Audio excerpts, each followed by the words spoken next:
How is your relationship to pain? How is your relationship to the suck? Does it motivate you to do something? Does it motivate you to actually like do the little hard things that are absolutely necessary that you know will put you in a better place, not just short term, but long term too? We're not happy in our life. We're feeling unfulfilled. We have problems. We have this going on, that going on. And it feels so hopeless that we try to go buy some external thing to make us feel better. Hey everybody, this is Bianca. Hello, this is Emilia. And welcome to another episode of Evolve Ventures, where we are making evolution and transformation possible. For growth-minded humans just like every single one of you, through vulnerable lessons, stories, and some cool technology. Today, for episode number 157, Motivation Monday. What are you paying for success? And last week we dove into forgiveness is for you, not the other person. That was a really, really powerful episode. And it's something that it was this pattern that I kept noticing with clients. You know, it was this understanding that, well, I can't forgive the person because they don't deserve it. I can't forgive this person because, you know, they did such terrible things. And we dove into what the real purpose of forgiveness is and how to help it serve you. So for today, number 157, what are you paying for happiness? The idea for this episode came from a client that I was working with in my therapy practice. So I was seeing this girl for a while, and she was early 30s, I think. She was in her early 30s. And for lack of a better phrase, just in all honesty, her life was a mess. Like, it really was. She couldn't get up in the morning. She couldn't do anything that she needed to. Her house was an absolute disaster. Like, it looked like someone went in there as like with a tornado and just like threw everything all over the place. She couldn't use her kitchen because of how dirty it was. Like, she was just an absolute mess. And she would come to the session every single week. And I was actually seeing her twice a week too. So 2 times each week, she's coming to session and she's like, Bianca, I'm so depressed. I'm so anxious. I don't know what to do. Nothing is working. Nothing is helping. I can't get my life together. And I'll call her Amy, right? I'm like, Amy, we can figure this out. Like, we'll make a plan. We gotta tackle it slowly, right? You're not gonna make massive transformations in your life right off the cuff. It's not gonna happen like that, but let's make a plan. Let's take it slowly. And she just couldn't do it. She couldn't handle it. She couldn't do the small things that I was suggesting for her. So she comes into session one day and she's like, her face looked completely different. And I'm like, I had this weird face. I'm like, oh my. I didn't want to address it because I didn't want to make her feel any sort of way, right? Like, unconditional positive regard. I was just like, you look a little different. And she just came into the session like beaming. And it's like, Bianca, I feel so much better. You know what I did this weekend? I'm like, what'd you do? She's like, well, I've been feeling really bad about myself. And, you know, I knew something needed to change and I knew I wasn't happy. So, you know, I went and I spent $2,000 and I got fillers and I got Botox and I got all of this work done. And mind you, she had been struggling with money. She had been struggling with self-worth. She had been struggling with all of these different things in her life. But to her, the answer and the solution was, let me see if I can go do this thing, buy this thing to make me feel better. And I know that's a little bit of an extreme example, but I know so many people that do this. Every single one of us at one point in our life has done this, where we're not happy in our life. We're feeling unfulfilled. We have problems. We have this going on, that going on. And it feels so hopeless that we try to go buy some external thing to make us feel better, believing that it's going to actually change how we feel, believing that it's actually going to change, the situation that we're having and make the problems go away. And the challenge is that it doesn't. The challenge will go away. The feelings of sadness might go away for a day, 2 days, a week. I'll cap it at a month, right? You got that new car. Hello, I've done that. You get a new apartment. You buy this new thing in your home. You go on a vacation. You go do this. You go do that.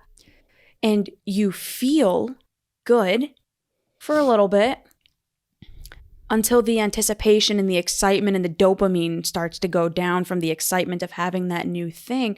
And then you're just faced with your problems again. It's such a challenge. It's such a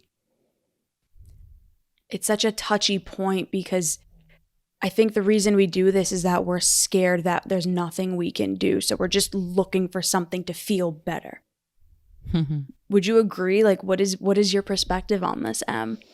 Well, I take it from a very brain-based perspective, and I know I hadn't always. So I know that I was on the other end of that at one point, though not as nearly as much as this individual. But now I'm on the other end where I coach a lot of people, and all different walks of life, if you will. And in many different regards, they're all striving for some version of this, and there is a price tag underneath it. And it's always been fascinating for me to always look at this, because you look at what are the motivators for each individual. And a lot of the people that are out there are very status driven, trying to get access to more resources. In this case, it was more Botox, more collagen, more lip injections, whatever, because at a very primal state, which this individual is clearly living in,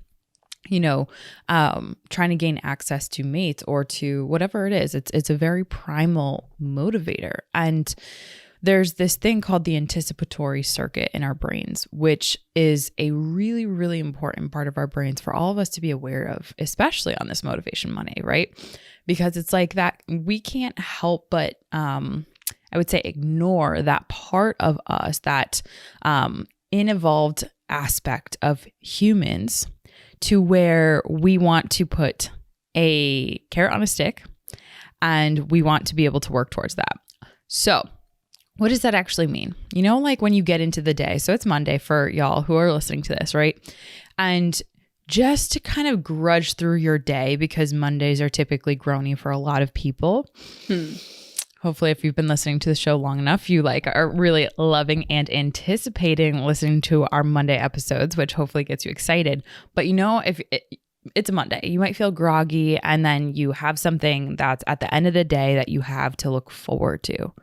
That changes the vibe of the day. You start to look forward to something, and it's because you're using that anticipatory circuit. And studies really do show that, it's really not necessarily at all about what is at the end of that journey. So at the end of the Monday, when you have your feet up, studies show that it's actually the working towards that the entire time is what's deeply fulfilling and deeply, putting that air quotes out there, it makes you happy, right? So the hormones are coming out the entire way on your way to whatever that carrot at the end of the stick is for you. And some of us realize that that's a part of our neural wiring and actually leverage that for a long-term upside. Others of us who haven't really started to realize that and being able to use that as a tool, use that and only experience the downside, where you have this challenge, right? So feeling really depressed, and then all of a sudden you fall into a marketing trap of some plastic surgeon or whatever, get this and you'll feel better, right? Easy fix. You're not really focused on what happens afterwards when you get sucked into the vortex of that was a quick dopamine hit. And you're always going to want more, more, more, more, more, instead of setting up the pathway to that and having that be a fulfilling pursuit, right? So the price that people are paying for happiness, when you look at it from a neurological perspective, it's really cheap, and it can be. And I hope that if you're listening to this show, you can help to work your way towards a less short-term thinking of happiness and more into a long-term fulfillment anticipatory circuit, or if you will, like carrot at the end of the stick, because that's the thing. Is it happiness that you're after, or is it fulfillment? If you're in a depressive state, or if you're unhappy, if you're sad, are you like, check yourself. Is the thought to go to like, I just want to get out of this. This sucks right now. How is your relationship to pain? How is your relationship to the suck? Does it motivate you to do something? Does it motivate you to actually like do the little hard things that are absolutely necessary that will put you in a better place, not just short term, but long term too? Those are the things that we got to start asking ourselves when we find ourselves in this trap. And when life gets tough, we all find ourselves in this trap, again, because it's very primal. So question yourself. What are you paying for happiness? And bring up that second question, because we are evolved human beings here at Evolve Ventures. What price are you paying by not focusing on fulfillment? And what price are you paying to try to just get that really quick fix rather than really addressing the problems at hand? Because if you're just looking for short-term happiness to fix all of your problems, it's not going to work. Because once you're done buying that next thing, those emotions start to dwindle down, your problems are still there. So are you trying to buy your way out of unhappiness? And if so, what's the small step that you can take to help you really address the problem, the real problem, and not the one you've made up of, oh, well, it's just because I don't have this thing. So little quick one for us today. We hope this was so helpful for you. What is your episode suggestion? My episode suggestion is 154. Are you seeing clearly? Mine is number 66, the power of choice. For everyone listening, we have some very, very exciting things coming this year. And one of them, we're saying it here first, is Evolve Ventures certified group coaching. Oh. So what is that? What does that mean? What does that entail? What I've noticed is that in working with individuals one-to-one, and I know Emilia has experienced this too, it is really incredible, but you don't get the same connection, the same opportunity as getting to grow with other people just like you in a really safe, loving, and, intimate setting, where you get to really connect with other people and grow together and have people supporting you on this journey. And I know that's what so many people are lacking in their life, especially if you're listening to this show. It's hard to find people who want the same things as you. It's hard to find people, or the people in your life, they don't want to grow. They don't want to, go down this personal development journey with you. And so group coaching is a beautiful place to find other growth-minded people who can help you in this journey. And you're going to be working with Emilia and I one-on-one in this group. Not one-on-one, but you're going to be there with Emilia and I and a group of other people, growing and getting the tools to really set your life up for success. This is going to be coming in the end of March, early April. So we're going to post more announcements about it once we have more information to give. So be on the lookout for that. And if this is something that piques your interest, make sure you reach out to us and let us know that you want to be on our mailers list so that we have you getting all the goodies before it gets out to the general public. Alrighty. With that said, happy Monday, y'all. We're so excited to see you in the next episode, and have an amazing Evolved Monday. Bye, everybody.